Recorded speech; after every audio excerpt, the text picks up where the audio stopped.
Do you notice anything different about me today? I'm not wearing any makeup, friends. Today I woke up and for whatever reason, I was thinking about the chaos that we put ourselves through as beginners or those who've come back to watercolor after a long break. What do I paint? How? When? How much water? What subject matter? What is someone going to think? And blah, blah, blah, blah. All the things. It's so much, especially when we're trying to figure it all out at the same time. And it got me to thinking about that feeling, the fresh face feeling. You just wash your face, the makeup's gone, and you simply apply moisturizer, a little bit of lip balm, and you feel so light. And so I want you to feel that feeling with watercolor too. So today we're headed fresh-faced into the one watercolor technique that I think is the technique you need to master. And yes, we're going to make another chart. And if you've watched the Watercolor for Beginners video, you know just how much I love charts. I'm going to link to it below so you can get caught up. So it's all about wet on dry. And to be honest, this technique is my favorite, and it's the one I use 90% of the time when starting a painting. And honestly, I think it's highly underrated. Okay, we have 6 rows, 2 columns. Let's get into it. At the very top, I am doing clean, wet, on dry. So it's basically water on your brush, you paint it without any pigment on the dry paper. And then immediately you drop color in and we're in the whole wet on wet dimension. But I felt like I needed to bring this one up because sometimes you forget that you can just paint the page with clean water, and that can be the beginning to an incredible painting experience. And today, friends, each column, row, whatever you want to call it, we're going to make a series of S-curves, petal shapes, simple downstrokes, and more S-curves. Now you're going to want to stick around because once I've gone through all of the variations of the wet on dry technique, I'm going to be going into a whole painting where I'm going to call out every technique I use. Friends, I gotta let you in on a little secret. This is really also a lesson. It's like 2 birds, 1 stone. You know the deal? This is also a lesson in water control. Okay, so there's actually a lot going on in this chart. Let me explain. First, we're examining what happens with a wet brush on a dry page and a wet brush on a damp page. But within each of those, we're also looking at a damp brush, an actual wet brush, and then a juicy brush. So increasing amounts of water and or pigment at each stage. Okay, first column, damp on dry. And my goal in this column is to create a really soft sheer color. So I'm loading up with a little bit of blue and quite a bit of water, and then I'm gonna dab on a paper towel so my brush isn't super soggy. And an S-curve, I am using a round brush, use what you have. And then a few petal shapes, just so you can get a sense, a feel for how the brush drags on the paper. And sure, let it run out a little bit, but load up again. Try to get a similar pigment load, a similar dampness on your brush as when you started. This is a great exercise in water control, and you really start to understand what your pigments do depending on the state of the paper and the amount of water on your brush. Purposely changing up to a different color, trying this out, seeing how it feels, and a few downstrokes and a few S-curves. Next up is wet on dry. Classic. So this is kind of a 50-50 type of situation in terms of pigment to water ratio, and the goal is the next step in color intensity. So use your palette, blend your chosen pigment with the amount of water that you think you need, try to find your 50-50 spot, and continue on in that row with the same strokes. Now that you're paying attention, very focused on how much water and how much pigment is on your brush, you're going to be very sensitive to when the color starts to get more intense. For example, that third petal from the left is definitely got more pigment going on, a little bit less water than the others. Now, friends, you know I love to make up my own names for techniques that have been around for a long time or techniques that are kind of in the shadows in traditional watercolor that I feel need their own name. And next up is one of just those, Juicy on Dry. As you can imagine, this is going to be your most intense option. So imagine what a juicy brush would feel like. A good amount of water and a lot of pigment. You want heavy pigment load. So you're going to be digging into your palette, your half pans, however you store your colors, with a very wet brush and really getting that half pan, that pile of pigment on your palette, really syrupy. And so then you can pick up all that pigment and lay down your strokes, and you're gonna see your most intense color so far in this exercise. It should glide on the page. You shouldn't feel a drag on the page. It's about that time, friends. If you're enjoying this lesson and you're getting value from this, please give the video a boop, that's a like, and it really helps out my channel. Also, let's head into comments. Let's chat about this. Which of these three, damp on dry, wet on dry, or juicy on dry, shocked you the most, and why? Now, while I typically start any painting with the first three techniques, the next three are where, for me, the magic really lies. We're going to repeat each technique, but on a damp page instead of dry. So go ahead with a super clean brush and fill that first row with clean water. You don't want it to be a puddle or soggy, but you want it to be wet enough that when you add color, it's going to start to diffuse. Now, load your brush with your blue or whatever color you've chosen. Same idea. You want a really soft color, so you want a good amount of water and not so much pigment. And look, friends, look at the gorgeous soft diffusion of pigment that happens when you paint that soft color, that low ratio of color to water on your brush into a damp page. Don't forget to dab on a paper towel just a little bit if you're feeling like you've got too much water on the brush before you lay down your strokes. And we're just repeating the same strokes here: S curves, petal shapes, down strokes, and more S curves. Next up, friends, we have wet on damp. And if you remember, this is more of your 50-50% ratio of water on the brush to pigment. So get that row nice and damp. Remember, you don't want a puddle or your color's not going to do the cool magical diffusing stuff that you want it to do. Load up your brush 50-50 and get to it. And see, that second petal had a lot more pigment on the brush than water. Definitely wasn't a 50-50, and it shows. It's darker. Not bad, just is what it is. That's what I love about this exercise. It really opens your eyes when you're hyper-focused on how much pigment, how much water, and on what kind of surface you're painting on. You learn so much. But you're learning it in a way that you don't have to stress out about. You're not painting a painting. You're not trying to make something look real, all the while learning all the good stuff. You're just making fun marks on the page. Now, don't forget, we are going to go ahead and paint the painting soon, but I promise it's going to be super lighthearted. You'll have fun.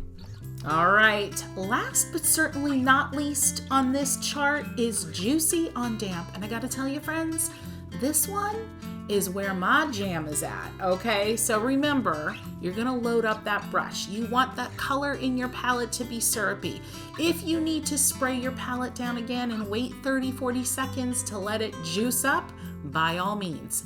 And you see now, this is where the pigment is its strongest, very much like Juicy on Dry, but because it's on damp, your edges are immediately feathering out into a whisper, and it is so gorgeous.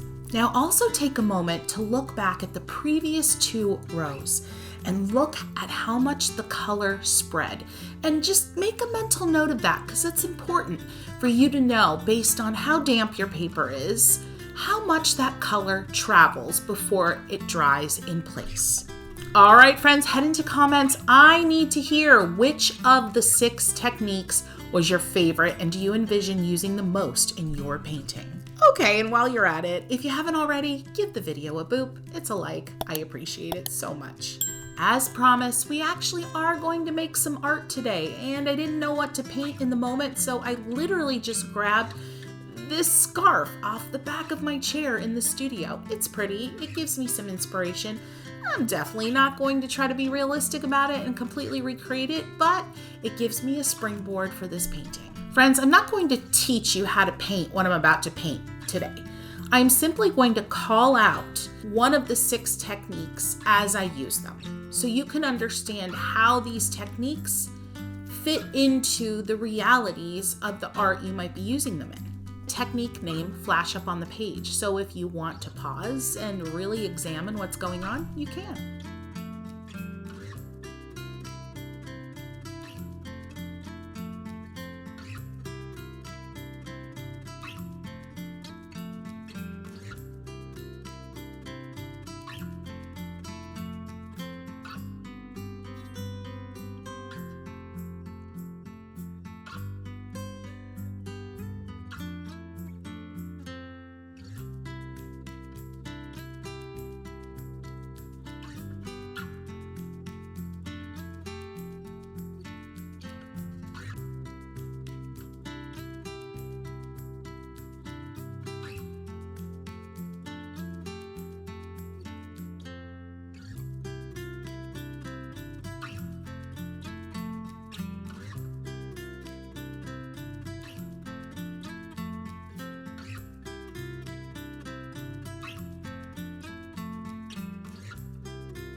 right, friends, how are you feeling? Oh my gosh, your brain is full, right? It's a good thing though. I want to make a little note here. You know I like to be super honest. I am not in love with this painting. The composition's a hot mess. Brushstrokes are just all over the place, but you know what? It served a big purpose. But if you want to see how I turn around paintings that I really don't like very much, you want to watch this one next.